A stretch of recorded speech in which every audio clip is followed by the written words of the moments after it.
복음서들에는 당연히 주님의 많은 가르침들이 기록되어 있죠. 그런데 그러한 가르침들 중에 제자들은 때때로 주님께 그 가르침을 들으면서 질문을 하기도 합니다.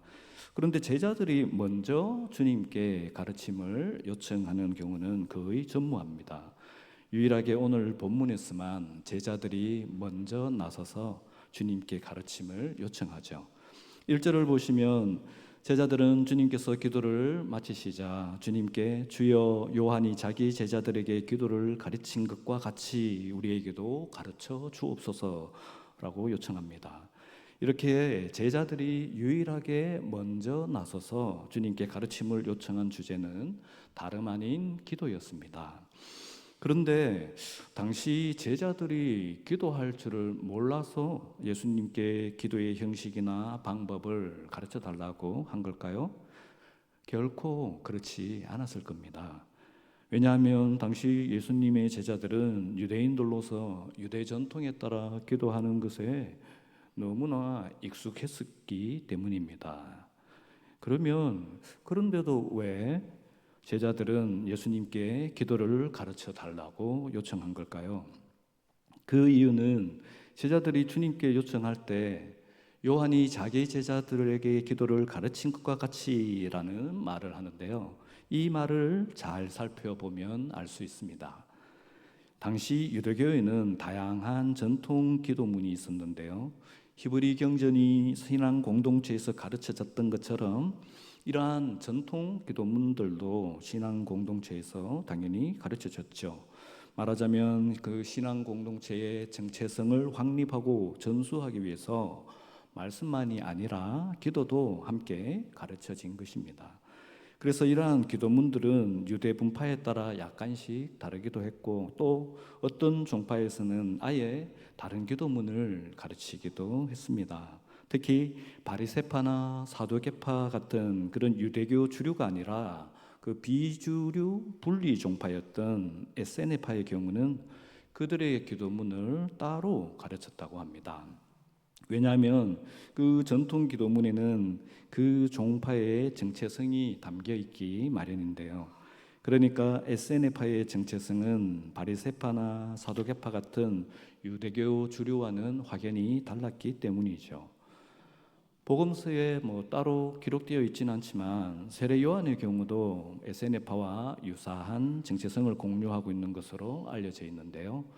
그래서 세례 요한도 당시 유대교 주요와 구분되는 그 신앙 공동체의 정체성을 담은 기도를 자신의 제자들에게 가르쳤던 것입니다. 그러니까 당시에 이러한 영향을 받아서 이제 예수님의 제자들도 제자 공동체로서 정체성을 확고히 하고자 주님께 기도를 가르쳐 달라고 요청했던 것이죠.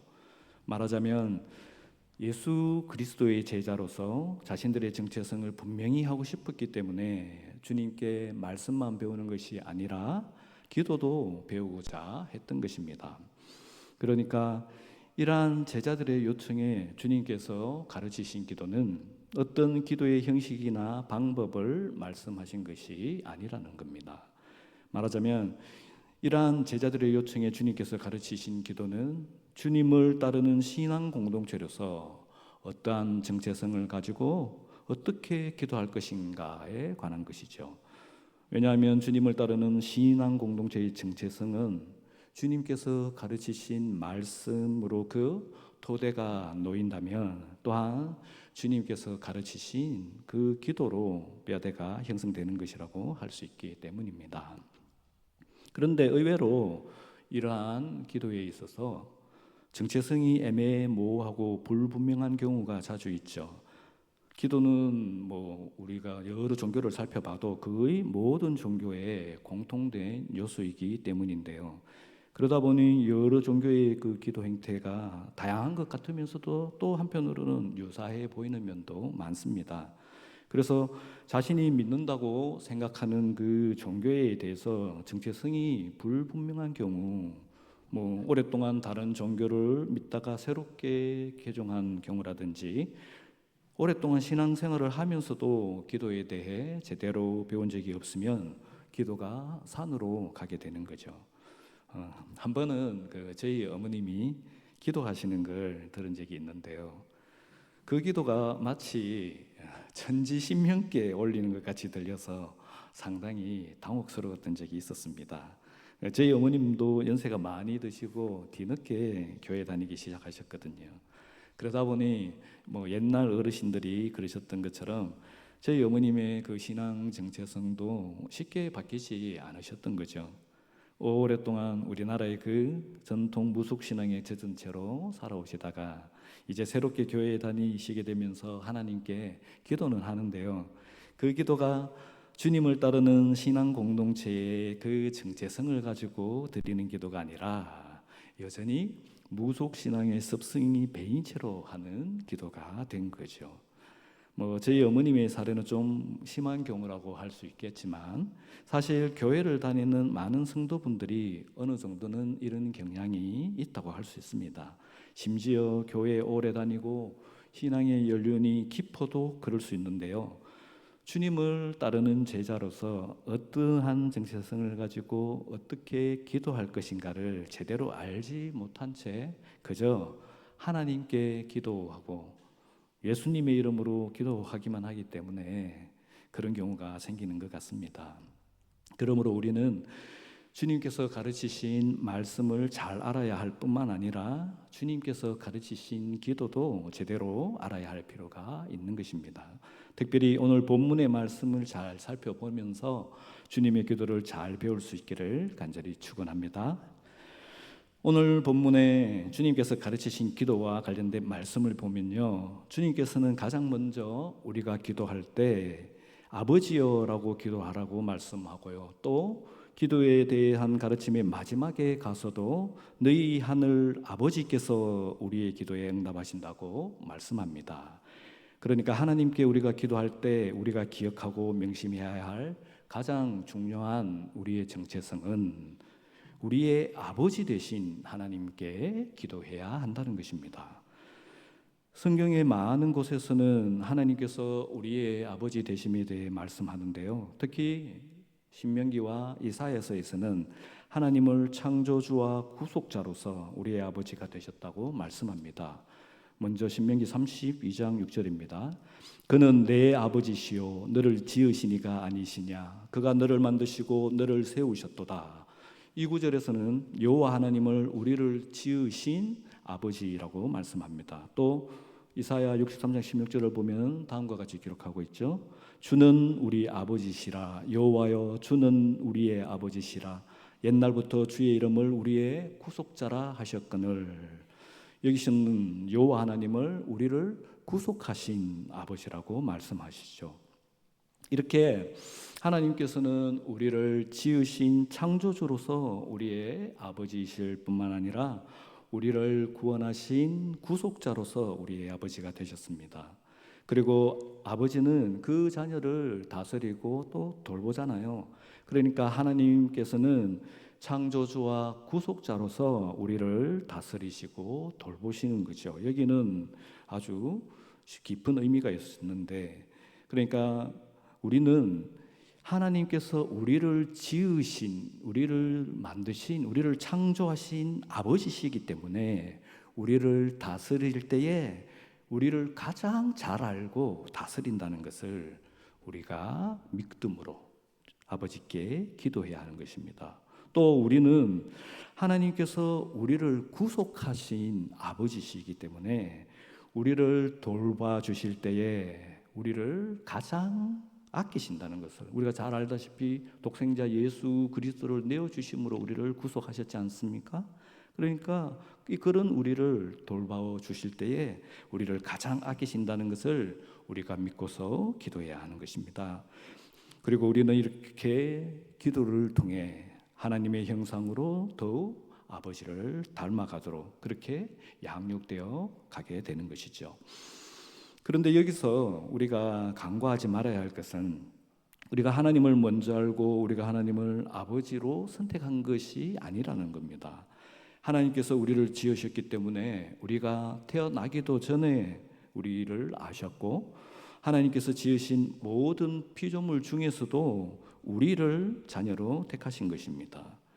본문 앞에 그 10장 22절을 보면 예수 그리스도께서 우리를 택하시고 우리에게 하나님을 아버지로 알도록 하셨다고 말씀하는데요. 다 함께 같이 한번 읽어보면 좋겠습니다. 10장 22절. 내 아버지께서 모든 것을 내게 주셨으니 아버지 외에는 아들이 누구인지 아는 자가 없고 아들과 또 아들의 소원대로 계시를 받는 자 외에는 아버지가 누구인지 아는 자가 없나이다 하시고, 예수님께서는 아들과 또 아들의 소원대로 계시를 받는 자 외에는 아버지가 누구인지 아는 자가 없나이다 라고 하십니다.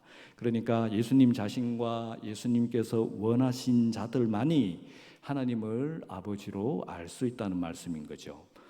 그러면 예수님께서 원하는 자들이 어떻게 하나님을 아버지로 알 수 있을까요? 로마서 8장 15절을 보면 이렇게 말씀하고 있습니다.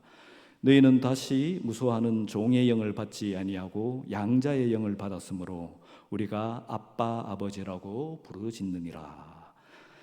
그러니까 예수님께서 택하시고 원하는 자들에게는 하나님께서 양자의 영을 주시기 때문에 하나님을 아버지로 알게 되고, 그리고 하나님께 아빠 아버지라고 부르짖으며 기도할 수 있게 되는 것입니다.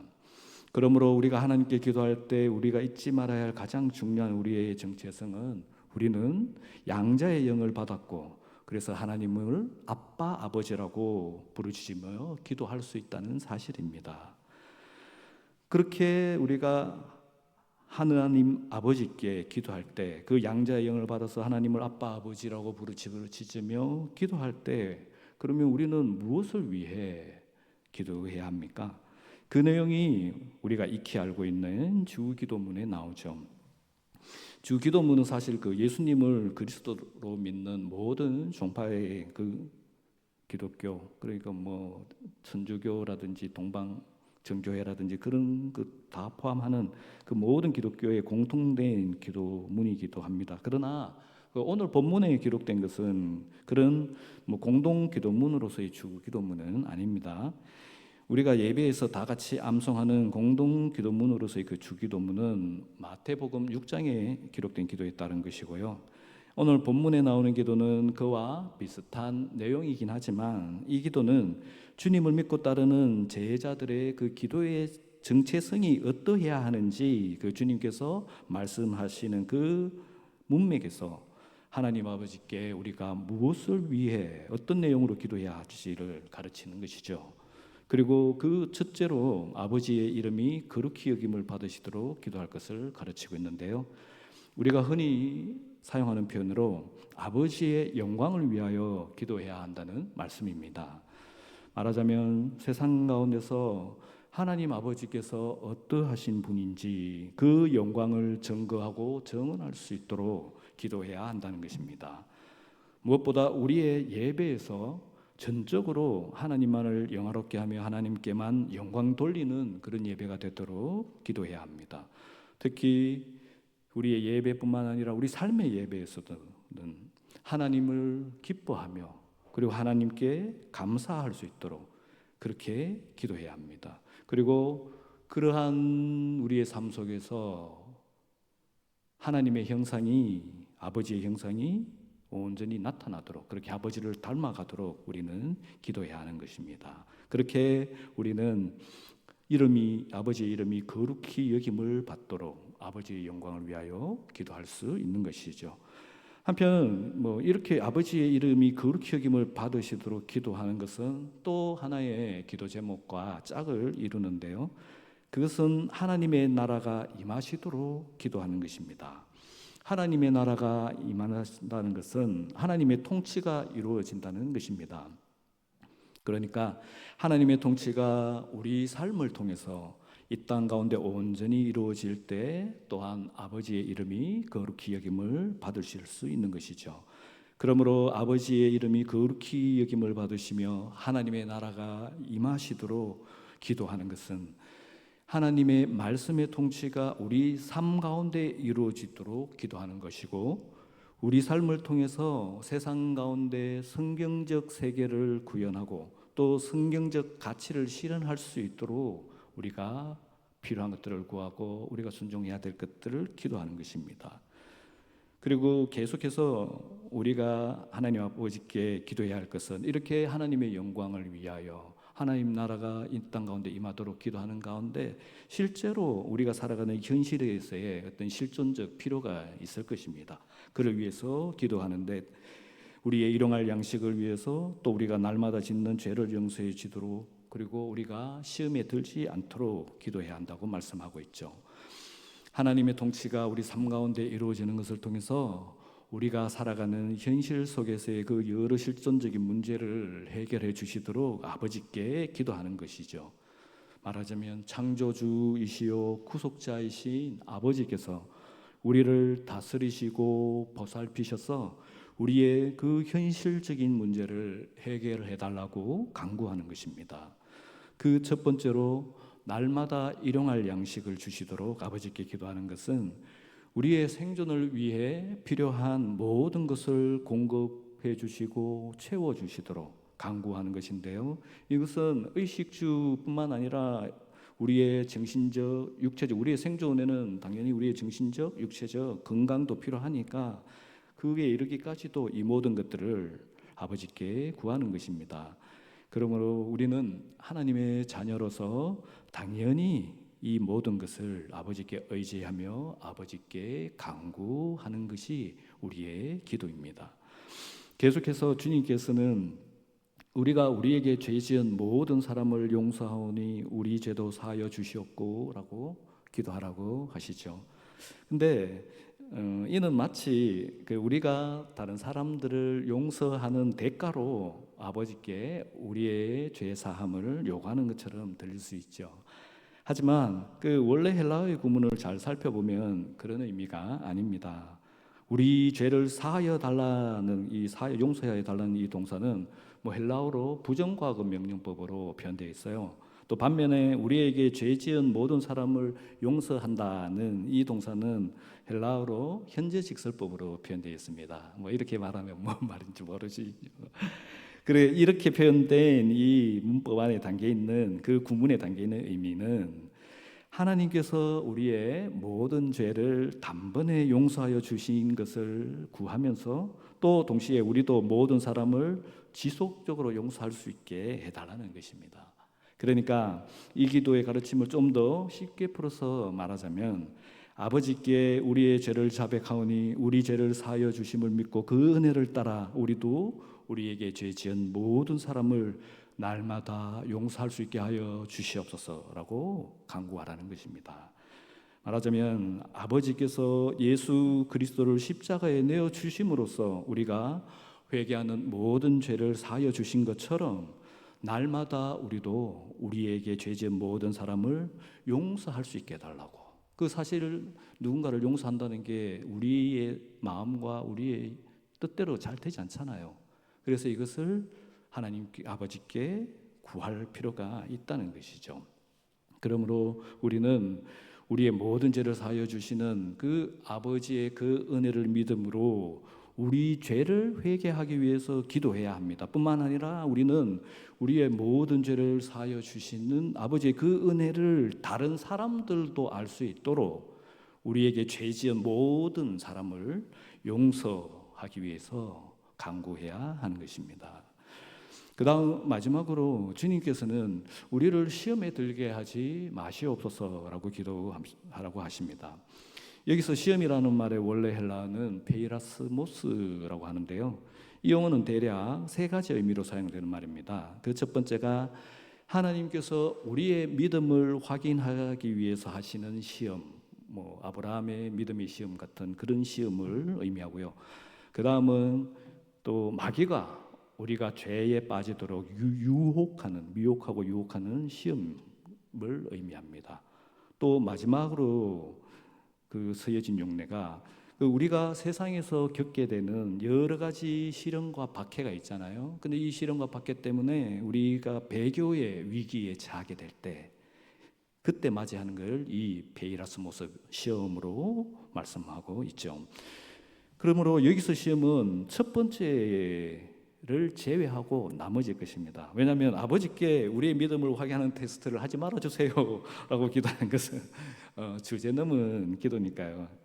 그러니까 여기서 시험은 우리가 죄에 빠지도록 미혹하고 유혹하는 그런 시험을 의미하고, 또 여러 가지 시련과 박해로 인해서 우리가 배교, 신앙을 버릴 수 있는 그런 위기를 뜻하는 시험입니다. 그러므로 우리는 마귀의 어떠한 유혹과 미혹에도 넘어가지 않도록 아버지께서 지켜주시고 인도해 주시기를 간구해야 합니다. 그러므로 우리는 여러 가지 시련과 박해를 당할 때 믿음을 저버리지 않도록 아버지께서 지켜주시고 인도해 주시기를 간구해야 하는 것입니다. 이렇게 주님께서는 우리가 하나님의 자녀로서의 정체성을 가지고 무엇을 위해 기도할지 가르치시고요. 이어서 5절부터는 그 7절까지 한 가지 비유를 들어 말씀하시는데요. 이 비유를 다 함께 같이 읽어보면 좋겠습니다. 5절부터 7절까지만 다시 한번 읽어보겠습니다.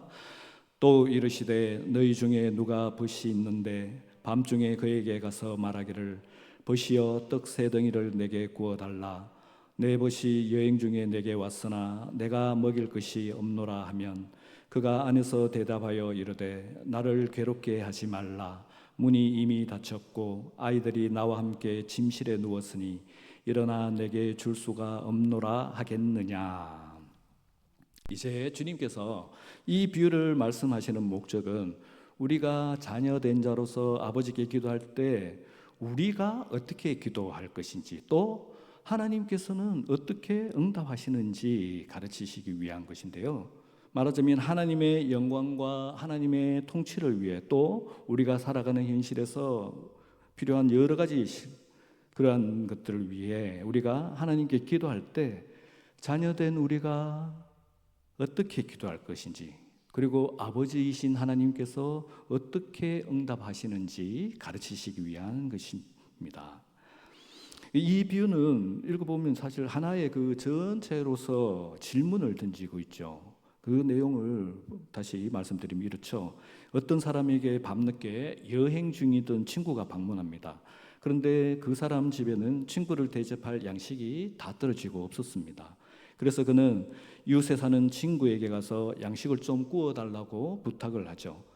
그러면 그 부탁을 받은 이웃의 친구는 뭐 이런저런 사정 때문에 양식을 줄 수 없다고 친구의 요청을 거절할까요? 아니면 이런저런 사정에도 불구하고 친구의 요청을 듣고서 양식을 구워줄까요? 이게 이 비유의 핵심이죠. 예수님께서는 비유를 통해 이러한 질문을 던지시고는 곧 이에 대해 답하시는데요. 8절을 보면 이렇게 말씀하시죠. 비록 벗됨으로 인하여서는 일어나서 주지 아니할지라도 그 간청함을 인하여 일어나 그 요구대로 주리라. 예수님께서는 이웃의 친구가 단지 친구라는 이유만으로, 친구 관계라는 이유만으로 그 요청을 들어주는 것은 아니라 들어주지 않을 수도 있다라고 말씀합니다. 밤은 늦었고 자신의 가족들은 모두 함께 잠들어 있기 때문입니다.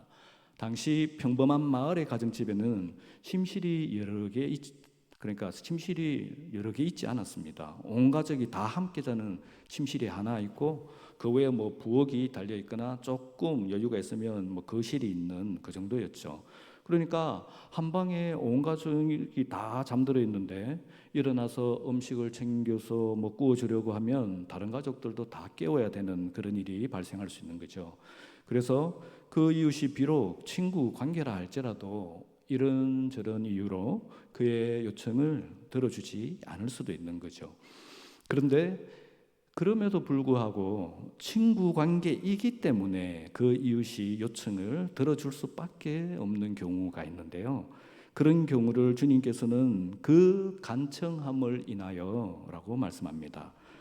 친분도 없고 모르는 사람이 뭐 그렇게 불편한 환경과 어려운 여건에도 불구하고 그런 부탁을 한다면 이건 정말 그야말로 뻔뻔하게 이럴 데 없고 그런 부탁을 굳이 들어주지도 않겠죠. 그러나 친구 사이이기 때문에 불편한 환경과 어려운 여건에도 염치불구하고 부탁을 들어달라고 간청할 수 있는 것이죠.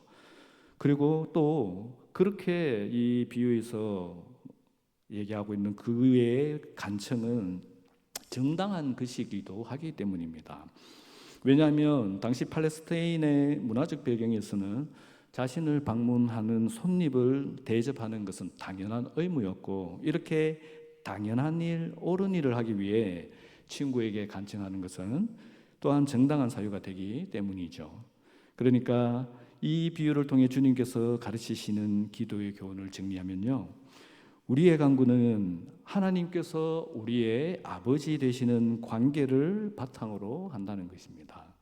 또 우리가 옳은 일을 하기 위한 간구, 즉 주님께서 가르치신 그 기도의 목적에 따라 우리가 구하는 것은 하나님 아버지께 뻔뻔할 정도로 담대하게 구할 수 있다는 것입니다. 어린 자녀가 배고파서 밥 달라고 부모에게 때를 쓸 때 정상적인 부모라면 누구나 그 어떤 상황에서라도 그 아이에게 밥을 주지 않겠습니까? 이처럼 하나님의 자녀가 된 우리가 주님께서 가르치신 그 기도의 목적에 따라, 그 우리가 흔히 잘 알고 있는 주기도문의 그 내용에 따라서 정당한 간구를 할 때 어떤 것이든지 얼마든지 아버지께 구하고 찾고 두드릴 수 있는 것입니다. 그래서 그 다음 9절과 10절에서 이렇게 말씀하죠. 다 함께 읽어보면 좋겠습니다. 내가 또 너희에게 이르노니 구하라 그러면 너희에게 주실 것이요 찾으라 그러면 찾아낼 것이요 문을 두드리라 그러면 너희에게 열릴 것이니 구하는 이마다 받을 것이요 찾는 이는 찾아낼 것이요 두드리는 이에게는 열릴 것이니라. 아멘. 그러므로 사랑하는 수산의 성도 여러분, 주님께서 가르치신 기도의 목적에 따라 당당하고 간절하게 아버지께 구하시길 축원합니다. 하나님의 영광과 하나님의 통치를 위해 필요한 그 어떤 것이라도 아버지에게서 찾으시길 축원합니다.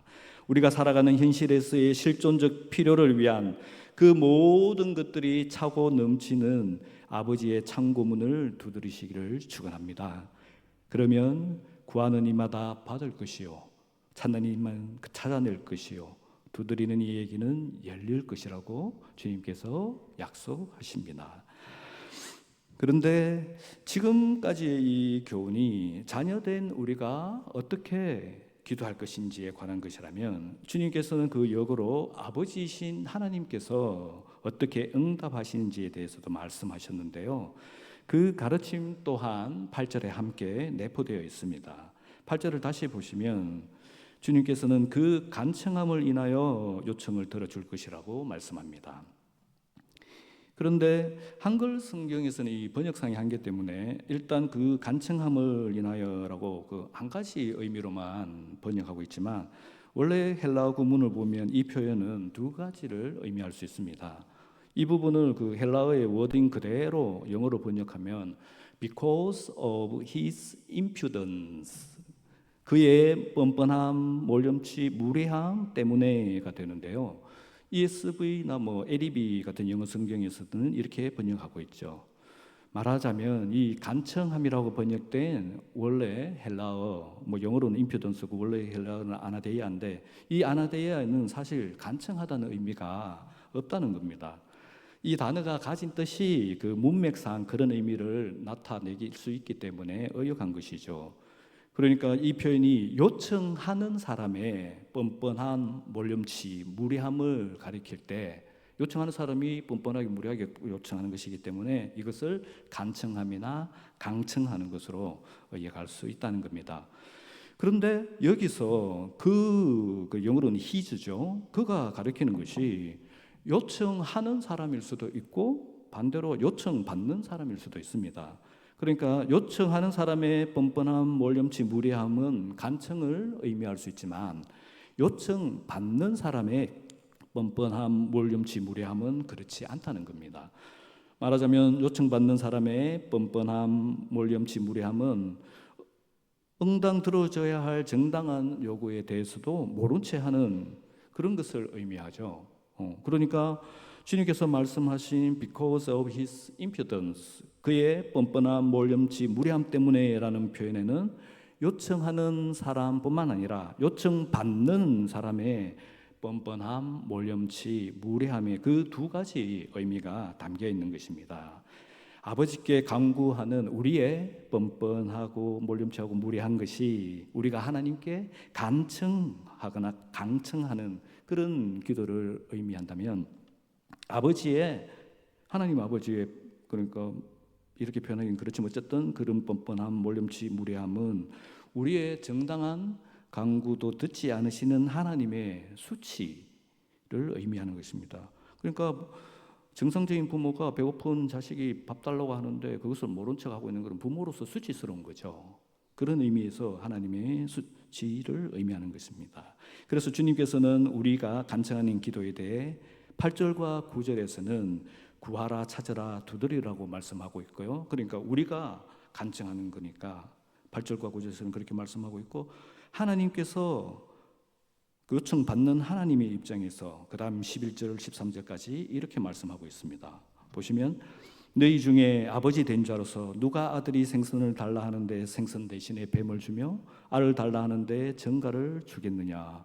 그러니까 배고픈 아이가 달라 하는데 생선 대신에 뱀을 주고 알 대신에 계란 대신에 정갈을 준다면 이건 정말 뻔뻔하게 이럴 데 없는 부모로서 자격이 없는 것이잖아요, 그렇죠? 그렇게 하나님께서는 그러한 수치스러운 인간 아버지도, 인간 부모도 그러한 자녀의 요구에 대해서 수치스럽게 뻔뻔하게 무례하게 반응하지 않는데 하나님께서 어떻게 그렇게 하실 건가라고 말씀하시는 거죠. 그래서 13절에 너희가 악할지라도 좋은 것을 자식에게 줄 알거든 하물며 너희 하늘 아버지께서 구하는 자에게 성령을 주시지 않겠느냐 하시라고 말씀합니다. 말하자면 본성적으로 악한 인간들도 아버지로서 자녀의 정당한 요구에 대해 뻔뻔하고 몰염치하게 굴지 않는다. 하물며 하늘 아버지께서는 더더욱 그러하시기 때문에 결코 자녀의 합당한 기도에 그런 수치스러운 응답을 하시지 않을 것이다 라고 말씀하시는 거죠. 그러니까 그 이웃이 자신의 뻔뻔함, 몰염치, 무례함 때문에, 다시 말해 자신이 뻔뻔하고 몰염치하고 무례하게 보일까 봐 친구의 정당한 간청을 들어줄 수밖에 없듯이, 왜냐하면 그 당시에 문화적으로는 손님을 접대하는 것이 당연한 것이고 해야 하는 옳은 일이기 때문에 그것을 위해서 친구가 부탁하던데 계속 부탁하고 있는데 내가 그것을 모른 척하고 있다면 그것은 몰염치하고 뻔뻔하다는 것입니다. 그러니까 그렇게 자신이 몰염치하고 뻔뻔하게 여겨질까 봐 친구가 하는 그 정당한 간청에 대해서는 들어줄 수밖에 없었다는 것이죠. 하나님 아버지께서는 더더욱 그러한 수치를 당하시지 않기 위해서, 이것을 다르게 표현하자면 하나님께서는 자신의 이름이 거룩히 여김을 받도록 자신의 영광을 위하여 자녀의 합당한 간구를 반드시 들어주신다는 말씀입니다. 그리고 그 증거로 가장 좋은 것 성령을 주신다고 말씀합니다. 이는 우리가 하나님께서 아버지 되심을 알도록 우리에게 주시는 양자의 영 혹은 그 아들의 영을 의미하는 것이 아닙니다. 왜냐하면 하나님을 아버지라고 부르며 간구하는 자는 이미 양자의 영 혹은 그 아들의 영을 받았기 때문입니다. 그러므로 여기서 아버지께서 구하는 자에게 주시는 가장 좋은 것으로의 성령은 로마서 5장 5절의 기록에 나오는 사랑의 선물입니다. 함께 읽어보면 좋겠습니다. 우리에게 주신 성령으로 말미암아 하나님의 사랑이 우리 마음에 부은 바 됨이니. 그러므로 사랑하는 수산의 성도 여러분, 우리의 아버지께 기도할 때 그 무엇보다 가장 좋은 것, 주의 성령으로 충만케 해주시도록 간절히 구하시고 찾으시고 두드리시기를 축원합니다. 우리의 아버지께 기도할 때 그 성령으로 말미암아 하나님의 사랑이 우리 마음에 부음받도록 넘쳐나도록 그 사랑이 다른 이 땅 가운데 살아가는 또한 회복의 능력이 되고 치유의 능력이 되는 것입니다. 그러한 은혜를 누릴 수 있도록 하나님 아버지께 간절히 구하고 찾고 두드리시기를 축원합니다. 기도하겠습니다.